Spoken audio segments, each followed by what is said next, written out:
And welcome to this brand new episode of Cast It to the King. I'm your host, Joshua Mickle, and we are going to be going right into this right now, talking Tennessee Titans, talking Chicago Bears, and a little bit of more updated news in the NFL that we're going to get into as we are getting ready to get this recap started. And we are going to start off, for those that may be watching this for the first time, this is I don't want to say it's pro Titans or pro this or that for this particular channel, but I am a Titans fan. And if you've been watching this channel long enough, I have been saying this team's going to go 12-5. I have been saying Will Levis is going to take that next step as the quarterback of the Tennessee Titans, and that he's going to carry this team over the top and take that next step as a franchise quarterback and guide this team to the playoffs. I have said that the needed departure of Mike Vrabel need to happen, and in the first half we saw that happen. We really did. But as always in sports and in football, you have to play the full game and not just one half or one quarter or one series. This was a tale of two different types of Titan teams. Or if you're alive long enough, this is pretty much the tale of Titans teams despite who the coach is, for crying out loud. No matter who the coach is, no matter who the players are, it's the same disappointing result for the Titans. But let's start with the positives. This Tennessee Titans defense, it is legit and it is just as advertised on screen and in plain sight for the viewer to experience. This Tennessee Titans squad got after it versus the Chicago Bears, and they laid waste to this offense on the Bears.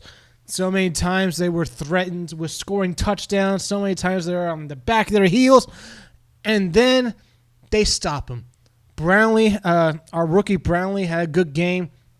Our fourth corner on the squad, our rookie Travarius Sweat, showed up and gave the Bears fits. And we saw in this game, you cannot double team Jeffrey Simmons and Sweat at the same time.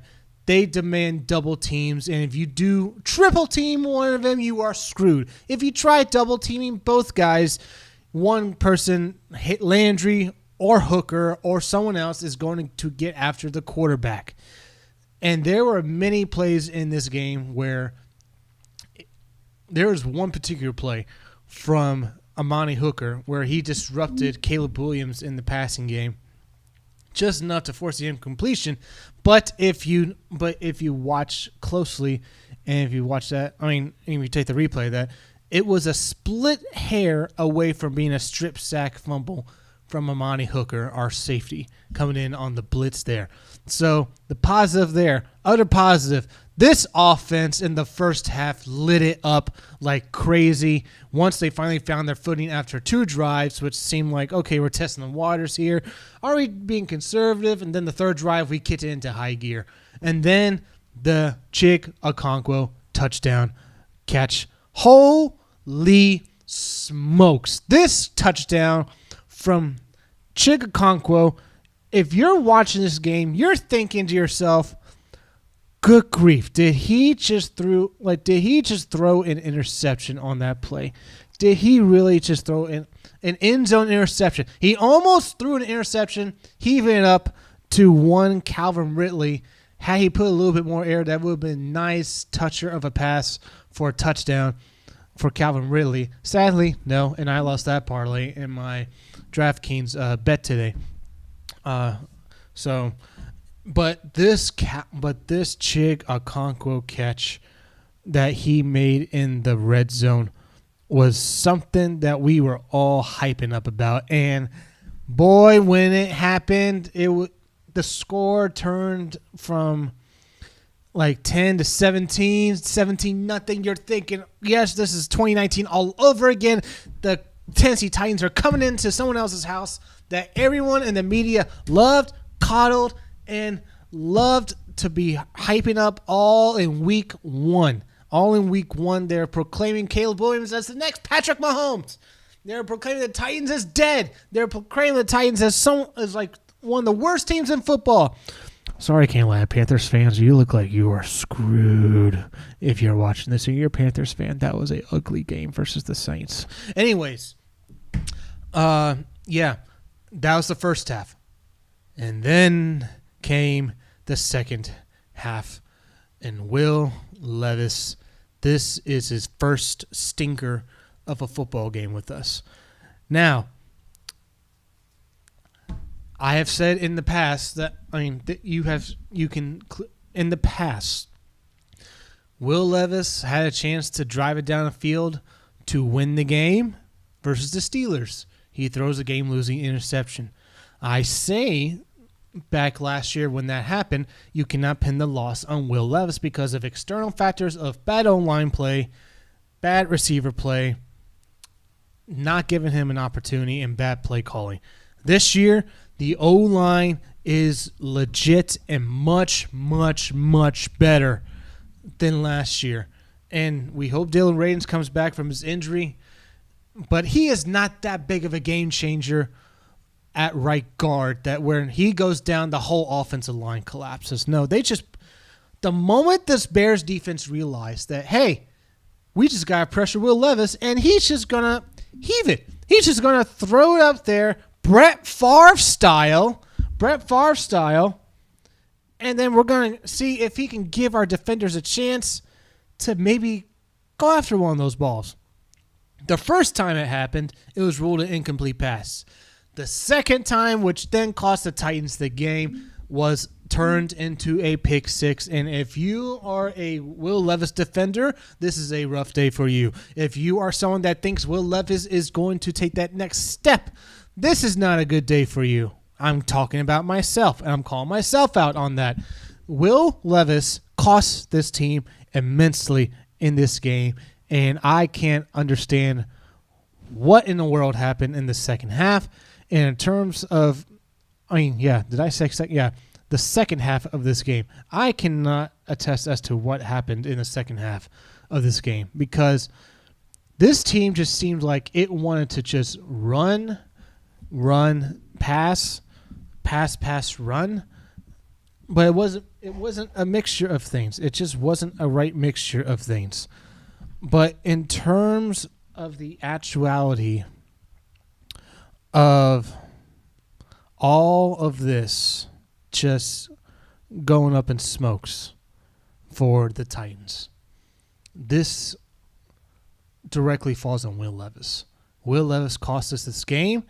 He cost us a chance to go out 1-0, come back to Nashville, hyped up after stealing one against Chicago, and host Aaron Rodgers and the Jets at home. All that gone to waste. All that gone to waste now. All that gone to waste because Will Levis threw. The last interception was. Again, like you can't throw the interception. You're trying to win the game. But his fumble, which I think led to 3 points. Yeah, it led to 3 points. Will Levis cost us 10 points. Do the math. Chicago scored 24 total points. Oh, by the way, this defense allowed 0 touchdowns. Zero. Your offense scores 2 touchdowns. How do you lose a game when your opposing team scores pretty much a field goal and a 2-point conversion and your offense scores 17 points? This is a bad math equation for football, for anything football. This is a bad math equation to try to solve because this is ridiculous as to how do you lose under those circumstances. You lose because you give up a pick six, and once again, we can't freaking protect our punter, which we got a blocked punt apparently for a touchdown that resulted in the Bears winning this particular game and contributed 7 more points. This Bears offense doesn't look impressive at all. Caleb Williams is very, very, very inaccurate, and he got pressured up the wazoo. And one thing I can at least take some pride in going forward is that this Titans team, this front four, is 2008 vintage front four. This front four can get after the quarterback without extra men. And if you can do that, you're going to make a quarterback stay a living nightmare while the rest of the linebackers are waiting for the quarterback to run out of the pocket, or they're in drop coverage waiting for you to throw the ball, and oops, there's an extra guy for an interception. This game had everything in terms of what to be frustrated with if you're a Tennessee Titans fan. It gave you hope in the first half. You score 17 points so early in the game. So early in the game, you score 17 points. You're like, there's absolutely no way we're not going to score 20 points. There's absolutely no way we're not going to score more than 20 points or get to 30 points. No, we can't even score another freaking point the rest of the game. And for Will Levis, I will touch on this one last time with Will Levis. Going into this year, my prediction of them going 12-5 hinged on Will Levis taking the next step and being the franchise quarterback. And Will Levis has one game under his belt this year. He's got 16 more. And he is not going to be subbed for Mason Rudolph. Everyone in the Titans fandom and everyone following this team with the Tennessee Titans knows that this is Will Levis's prove it year. Prove you are the franchise quarterback, and if you don't, the Titans are quarterback hunting in 2025. This is Will Levis's prove it year. He's a second-round pick. He wasn't a first-round pick. He didn't get that fit. He doesn't have that fifth-year option because he's not a first-round pick. He drops in the second round because of his staunchlet or lack thereof senior year, where he struggled with the ball, with ball placement, and we see a little bit of that today. But a lot of that's just I would say most of that is recklessness, and the other of it was just him looking like he was throwing the ball conservatively down the field. That should have been a beauty of a pass that he passes to one Calvin Ridley, because if he catches that, it wasn't much of a game changer. Like, oh, he missed it and we kicked 3 points. No, we still scored the touchdown. That's the Chigakonkwo touchdown that happened on that particular drive. So that didn't cost us too much, but in terms of Will Levis himself, he needs to step it up this year, and he needs to have a bounce-back game against the Jets, because this defense is here to stay. L'Jarius Sneed proved his mettle. He's not overhyped, and despite him not practicing per se, he's looking like he did against when he was with Kansas City. Cheeto. Not a bad thing to say about him because he did his job. We didn't hear from him because he did his job. We didn't hear anything about Roger McCreary because he did his job. So this defense, and no issue. I mean, again, there's nothing to say bad about this defense because this defense only allowed 0 points on offense. Not 0 points. This defense allowed 0 touchdowns given up. 0 touchdowns given up. And I'd be shocked if we go into the end of the week of the NFL and someone else holds a team to 0 touchdowns in a game. Oh, I take that back. No, Atlanta did it, and they still lost to the Steelers of all teams. How do you do that? How do you do that if you're Atlanta? You lost to the Steelers, who scored 0 touchdowns. How do you do that? So the Falcons. Okay, so yeah, we joined the Falcons' little Shrew there with holding a team to 0 touchdowns, and you still lose the game. So that's how in the world in the football universe does that happen? That's so random. And the Falcons are supposed to be good this year. So maybe I haven't seen much of the stats on that game. So while I'm looking that up, I'm going to segue into another thing about this game that felt like something was being forced down our throats. And that is this. Treylon Burks is such a liability on offense. such a liability. Treylon Burks needs to be shopped. He needs to be traded. I don't think anyone's going to want to trade for him because he's shown that he's such a liability. Treylon Burks, trying to get him involved in his offense is just hair-pulling to watch. It's very hair-pulling to watch. And up to this point, I've given up on Treylon. I've already given up on him. He was very lackluster in the preseason, especially against the Saints. And we see that same thing here. He is not a gadget guy. He is not a end-around gadget wide receiver. He needs to be a downhill, run the field type of wide receiver.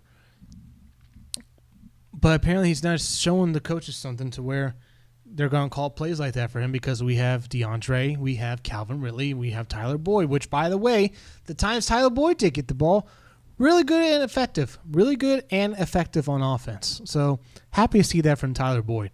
But for Treylon, this is just... there's nothing more you can say about Treylon Burks because that was just a load of nothingness from him when he was on the field. And this should have been... he should have just locked up his pads and say, hey, DeAndre's not going to get a lot because he's dealing with a leg injury. It's time for me to step up. It's time for me to step up and prove my worth. And no, none of that happens. None of that happens. Another positive note from this game, the running games from both the Titans with Tony Pollard and Tajay Spears. And before I get to that, I do want to say this Bears defense is nothing to sniff at. It's nothing to glance over. This is a really, really good Bears defense, and that this is. They're going to help Caleb Williams this year. They're going to help Caleb Williams this year. That's for sure. But when there was positives for this running game for the Tennessee Titans, Tajay Spears and Tony Pollard being 1A and Spears being 1B, the play calling and formations from this particular offense was unpredictable. And I would think if Derrick Henry was still on this squad, this would be a very, very, very predictable offense. And God knows if we even do score 17 points in the game, because the boxes weren't loaded. The only time the boxes were loaded was under center and some single back formations where you had the wide receiver and tight ends all up on the line of scrimmage. And I would say that would count for 3-4 plays I think I saw from it. But in terms of the running game with Tony Pollard and Tajay Spears, I thought it was really good. For a first game of the year. But in terms, again, this all falls back to the quarterback. This all falls back to Will Levis. He needs to step the heck up. He needs to have a banger of a game versus the Jets or most of Titan fandom. He's going to lose most of them. And for those that are saying Mason Rudolph needs to be subbed in, 1, it's too early. 2, it's never going to happen unless he gets injured because the moment, this is Will Levis' prove it year. This is prove it year, and he's not going anywhere unless he sucks so badly. That's what this is another thing I said. If you want to go back and rewatch some of my podcast episodes, I said the only way the Titans are going to be having a top pick, top 10 pick in the NFL draft this year, is if Will Levis is so bad and he just falls off a cliff. This game in the second half, he did fall off a cliff. So he needs to put 16 of those together in order for this to be a complete wash of a season for him to fall off the cliff. But this was not a good game for Will Levis. And so we'll close out the show with a little bit of news that broke in the middle of the morning before a game started, Dak Prescott's new contract, $240 million, $60 million a year. 230 of it guaranteed, 80 million of it is a signing bonus. You want to talk about inflated salaries in the NFL? This is one of them. This is one of them for the Dallas Cowboys and Dak Prescott. But if you're Dak Prescott's agent, you are doing just fine. If you are Dak Prescott, injured this year or not, you are doing just fine. But this brings up a much bigger issue in the NFL. Ever since Deshaun Watson and his fully guaranteed contract of how enormous it was, and Kirk Cousins getting the bag from Atlanta, and then all these other quarterbacks, sorry, and all these other quarterbacks getting the bag of money. Tua, Herbert, Joe Burrow, Jalen Hurts last year. It's brought up the question as to, should there be a salary cap on the quarterback position? Like a set number. To which I would propose to you that the NFL needs to follow the route of the NBA. And what do I mean by that? The route of the NBA, you have to have max contracts and super max contracts. What's an example of an NBA structured contract style thing in the NFL?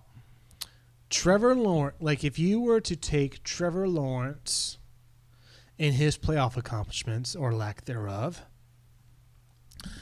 he would probably qualify for the max contract right now.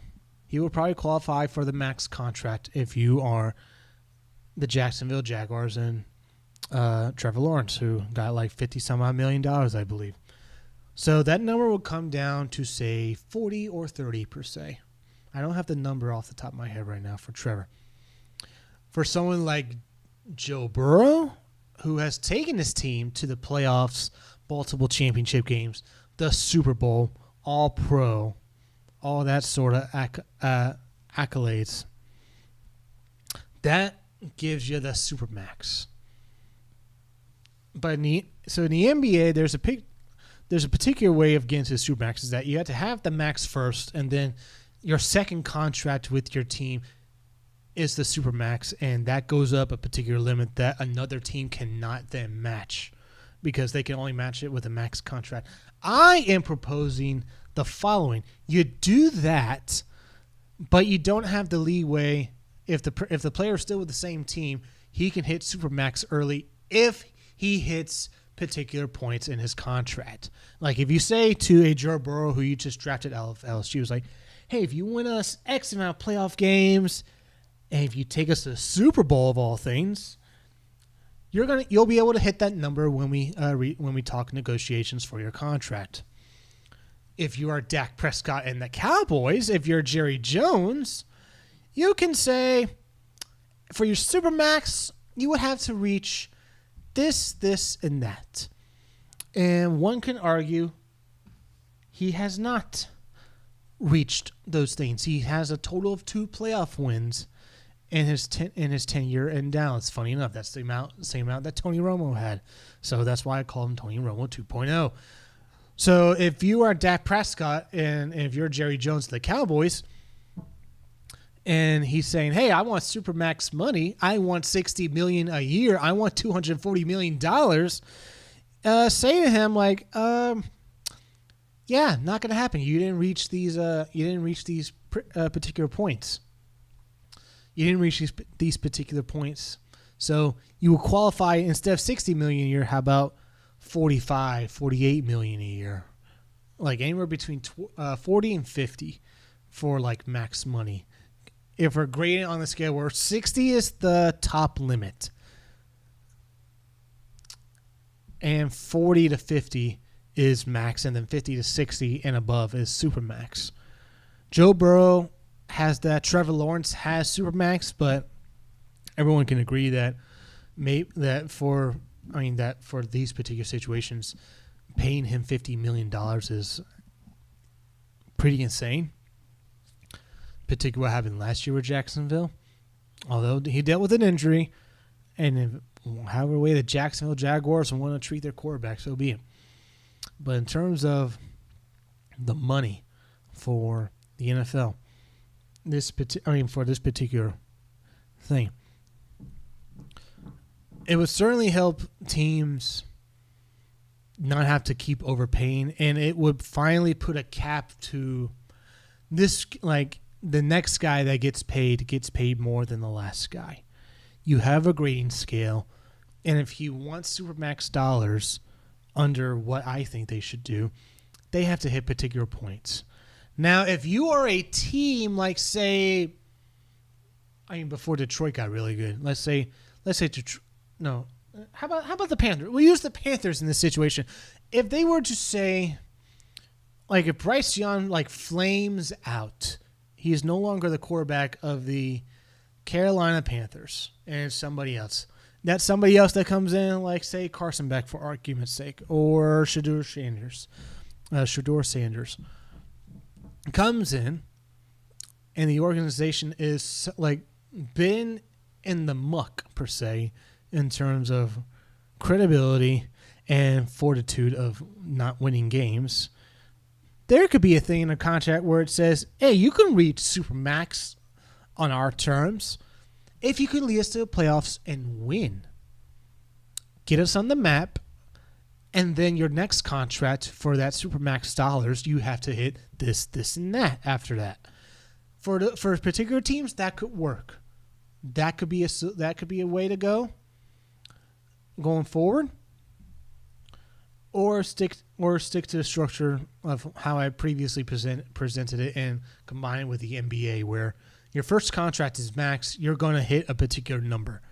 You're not going to go over that number in your first new contract. Your second contract, you possibly can. And so, with that said, I will go ahead and close out the show right there. And until next time, guys, my name is Joshua Mickle. Don't forget to like and subscribe to this YouTube channel. And don't forget to comment below. What did you think of Will Levis' performance? Do you think this defense is top 10 awesomeness? Travaris or Trevante Sweat. I keep forgetting his name. Big man in the middle, rookie for us. Just dominating the line of scrimmage. Oh, my Lord Almighty. Man, it's great to see him cause haymakers for the O-line and so much trouble for them. What do you think about our D-line? What do you think about our secondary? What do you think about our defense holding Caleb Williams to 0 offensive touchdowns?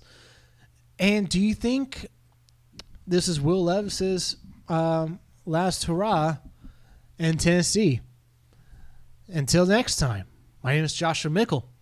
And until next time, keep kicking it to the king.